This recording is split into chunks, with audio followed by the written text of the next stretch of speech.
So Isaiah in chapter 5 verse 20 says, Woe unto them that call evil good and good evil, that put darkness for light and light for darkness, that put bitter for sweet and sweet for bitter.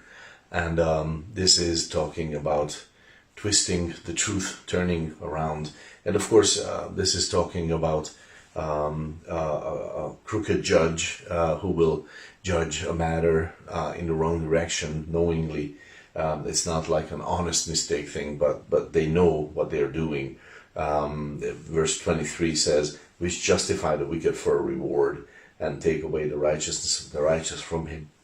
So this is a judge who will justify the wicked for a reward. They get a bribe, and so they will say the opposite. They will say that guy has done good and this guy has done evil, even though it's the other way around.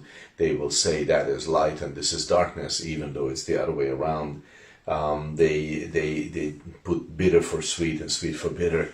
So it's not just, but of course this is why we love the Bible, because this is talking about specific situation, but you can bring it to one higher level and you can look at all of society and you can say, is that a thing that is happening in society? And we see this happen in our society these days a lot, actually, where people will twist around things. They will say Christianity is evil because Christianity stands for some truths like, against abortion. So Christianity is evil because we say no, that baby in the womb is a human being, and that's important. That's a big deal for us. Or we will say no to some accepted lies in society, and so people will kind of twist it around and say it the other way. But this verse says, 5:20 says, woe unto them that do this. So this is basically saying there's like a curse on that person, like that the outcome will not be good. It looks better, but it doesn't end up well. And I think maybe a verse for that is Ecclesiastes 8:12, which is interesting that it's in Ecclesiastes, which is really like a hopeless book. But still, the preacher says in that verse, though a sinner do evil 100 times and his days be prolonged. So, they do the evil, and I mean that. Let's go back to that picture. That judges in a wicked way, turns away righteousness and gives the evil person rules in favor of the evil person, and then they can install a new pool or buy a new house or whatever, a new car. So that's what it's saying. Though a sinner do evil 100 times and his days be prolonged, it seems to be like a blessed result, like, hey, I'm doing evil and I am okay. And then it says, yet surely I know that it shall be well with them that fear God, which fear before him. So this is like a very powerful statement.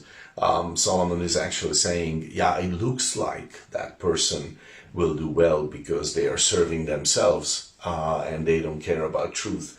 But actually Solomon says, no, the fear of God is so important, and that's what is so important in this situation. And this is why our societies are so willing to call light darkness and darkness light, and bitter sour and sour bitter. They are willing to twist truth just the opposite way and flip-flop about it. They don't care because there is no fear of God in their eyes. But Solomon is basically saying, I know it looks like they are getting the upper hand in the short run, but actually, let me just read again. But surely I know that it shall be well with them that fear God, which fear before him. Why don't we do that flip-flopping? Well, because we fear God. Truth is important for us because we have a relationship with God the Father, and we know that this is important for him. So we're not going to go down that road because we have this relationship. And Solomon is giving us this promise in the end of Ecclesiastes that in the end you will do better. And there is a curse on the person who actually believes that they are serving their own interest the best. So, don't know if that's a good meditation for the early morning, but I encourage you to chew on that and more, of course. God bless your day with the Lord.